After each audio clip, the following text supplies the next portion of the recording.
Alors, bonjour tout le monde, les sur Frenchnotes.ie. Just had to set up the microphone there. J'espère que tout va bien et que vous n'êtes pas trop fatigué avec cet isolement.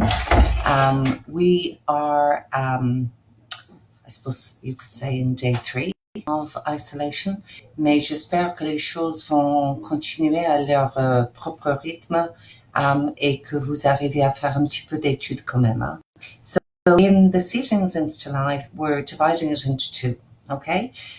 So for Leaving Certs, we're beginning with Leaving Certs, and I'm going to look at some of the typical questions that come up for the oral exam, okay? We're going to look at the topic of La Famille et Mon Quartier, or excuse me, Ma Maison et Mon Quartier, and then afterwards I'm going to be looking at La Famille, writing a sample paragraph for La Famille. Sorry, now my microphone is gone. Can you hear me?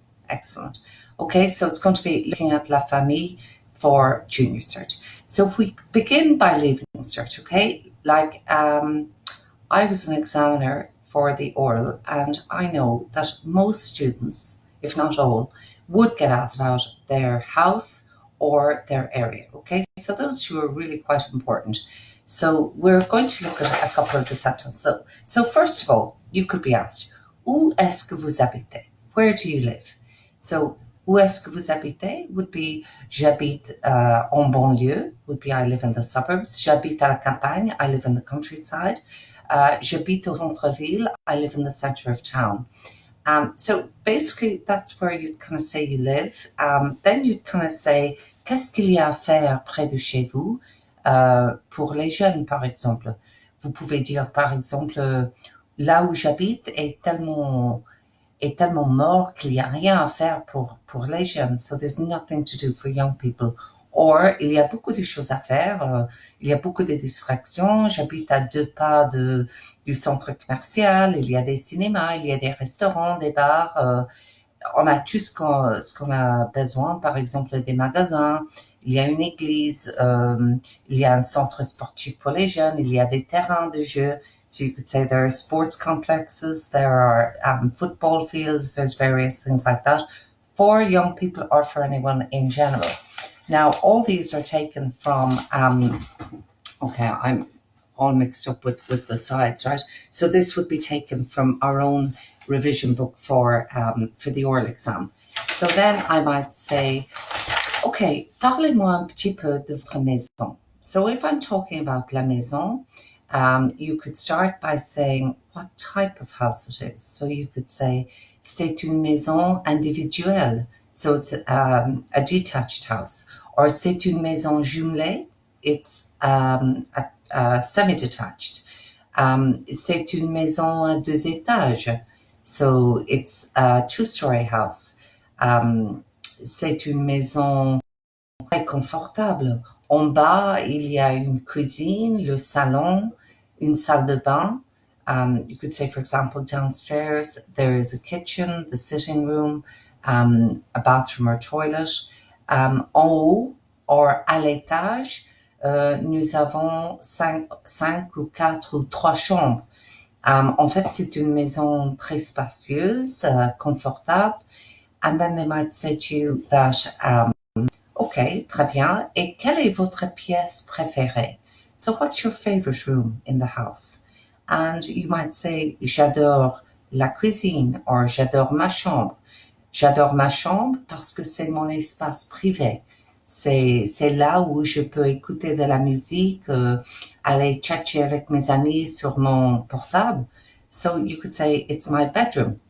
It's my private place where I can go and listen to music or chat with my friends on the mobile. You could also say, c'est là où je fais mes révisions. So it's there that I do my study.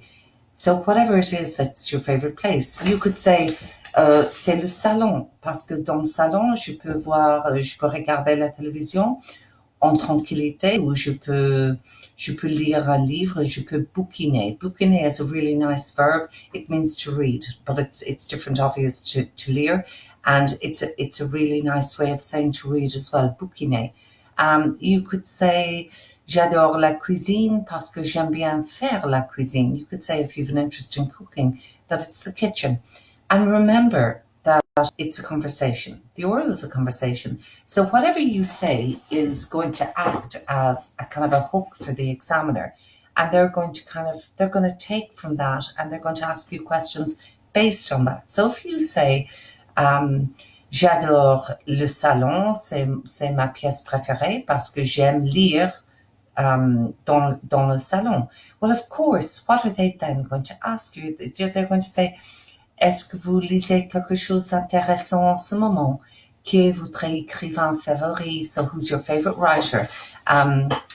Quel genre de livre est-ce que vous aimez lire? So what type of books do you like? So you can see that it'll work like all the oral exam is basically, is the examiner trying to get you to French, and it'll all be about what interests you, not what interests the examiner, not what interests your friends at school, not what interests your teacher, only what interests you. And the only way that they can get a conversation role is to ask you questions. So the questions are going to be fairly okay, easy for you to understand.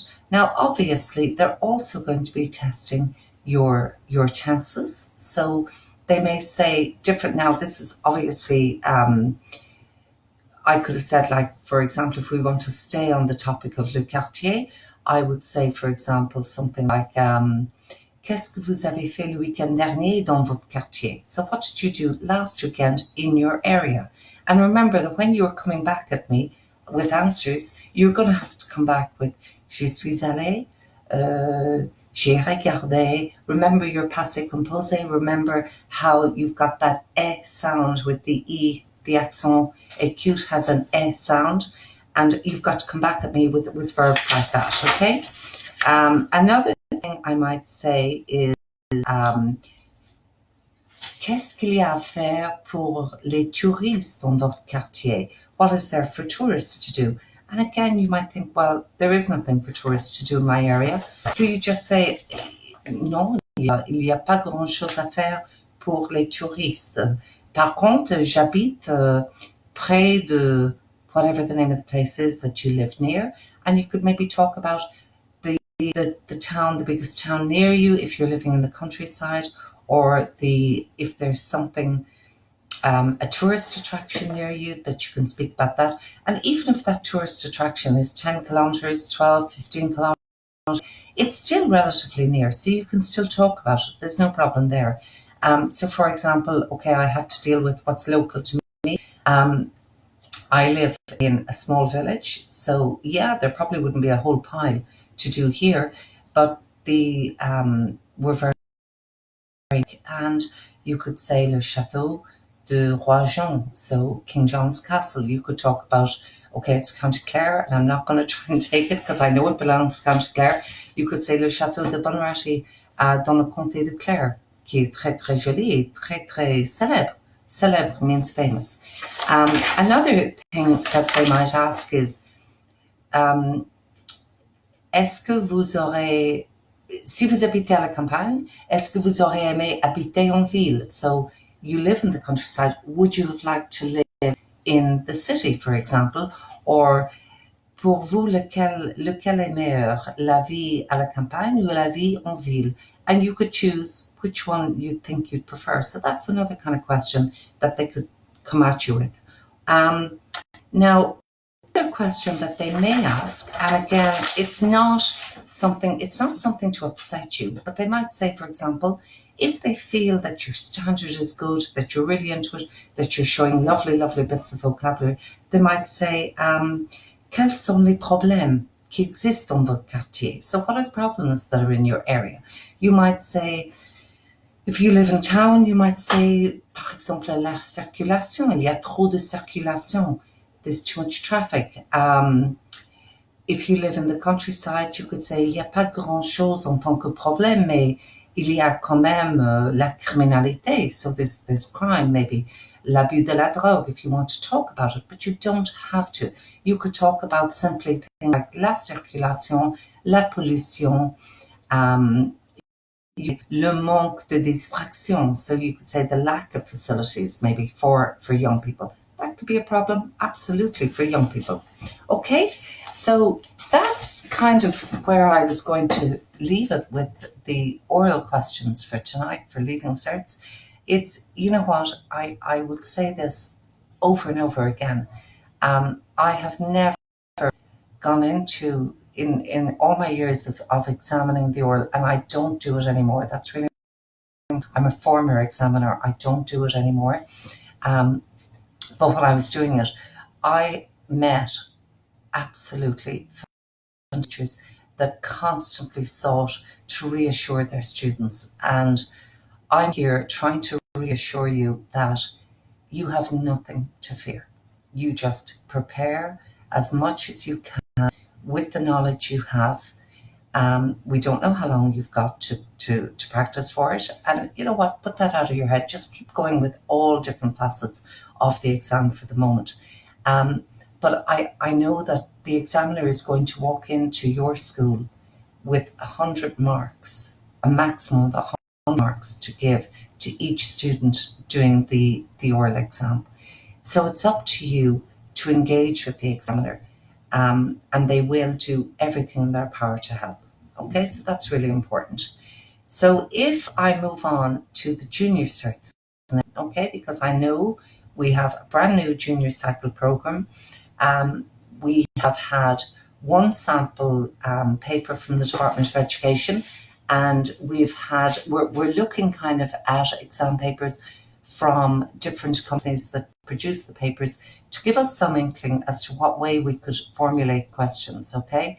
So what I would say to you is it would be really important for you to realize that a lot of the learning it seems to be more autonomous learning that they're trying to develop among students, and I'm all for that. I know that teachers up and down the country we're frustrated that we can't do more to help you because we're all in this at the moment together. We're all kind of learning together. But one thing that I've noticed is they're tending now to ask you all about to do a little bit of writing, okay? At your stage, they're asking for a little bit of writing. So we're going to start this evening with a very, very simple one. We're going to get you to write a paragraph on la famille, okay? So you're going to have to write a little bit about your family, all right? So the first thing you need to do is you need to start by saying, now it's only going to be about 6 or 7 lines. Actually, I don't have one here, but if I could remember the next, actually I do. I'm more organized than I thought. This is sample, okay, what side should I be doing that? That's the sample paper from the State Examinations Commission. So let me just go to the writing part of this, what they've asked here. And we're basically going to do what they've asked, okay? Very simple.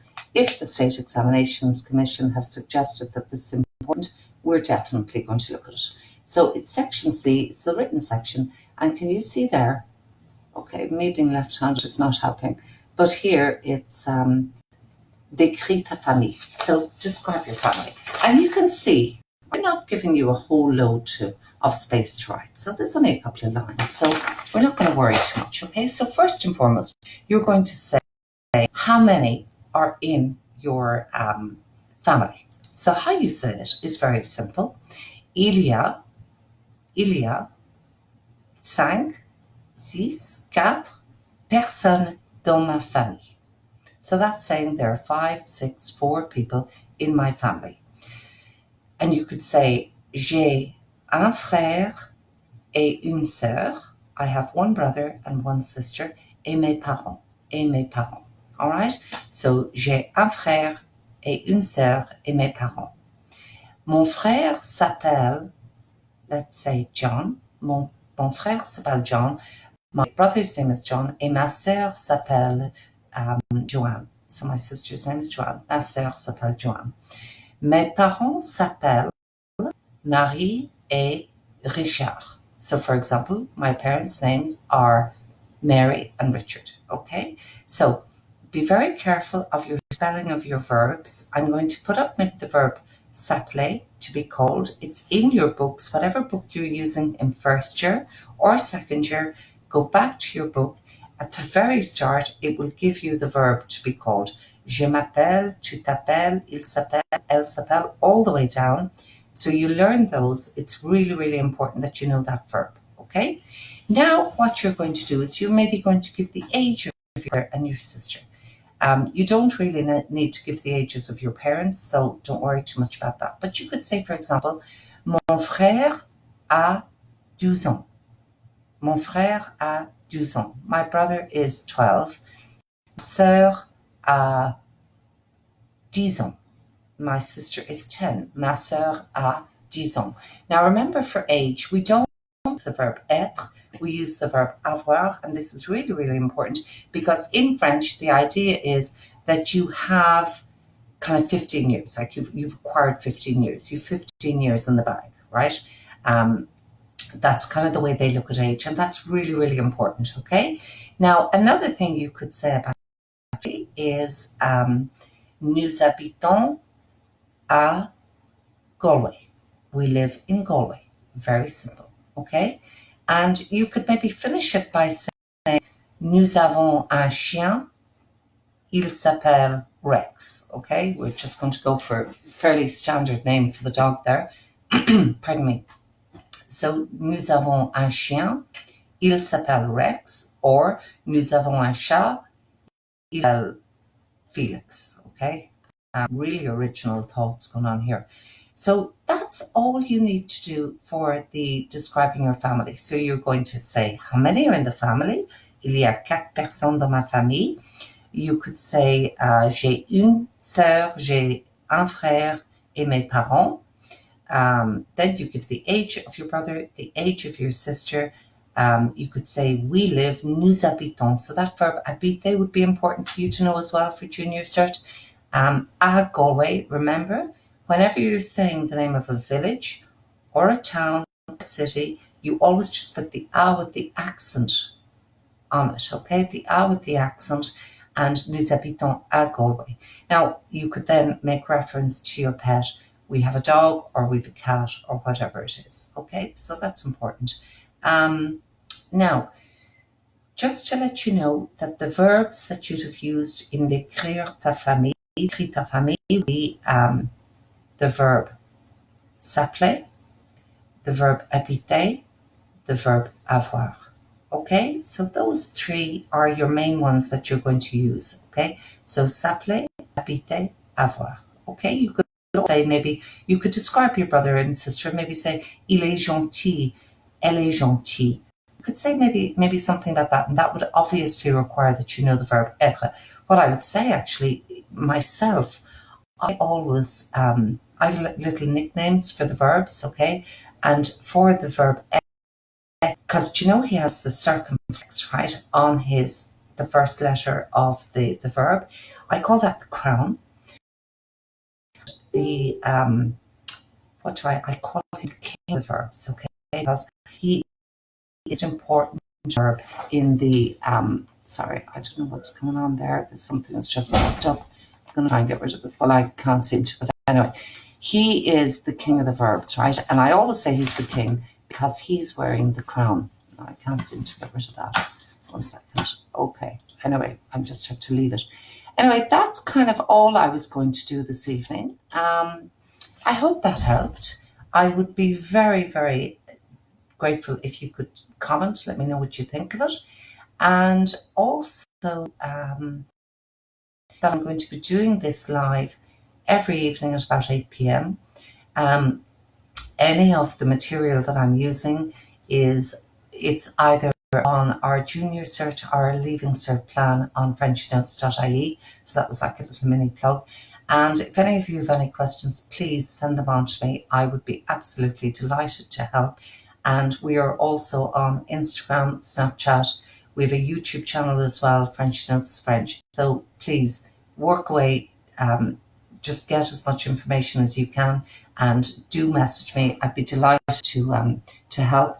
And I'm on again tomorrow evening at 8 p.m. And I'm going to think now what I'm going to do for tomorrow. But I think I'm going to incorporate something for Junior Certs as well as Leaving Certs because I tend to be all leaving cert, and I know there are a lot of junior certs that are struggling as well. Okay? Thanks a million. Bon, je vous laisse. J'essaie de terminer. Voilà, bonsoir. Alors, est-ce que c'est fini? Oui.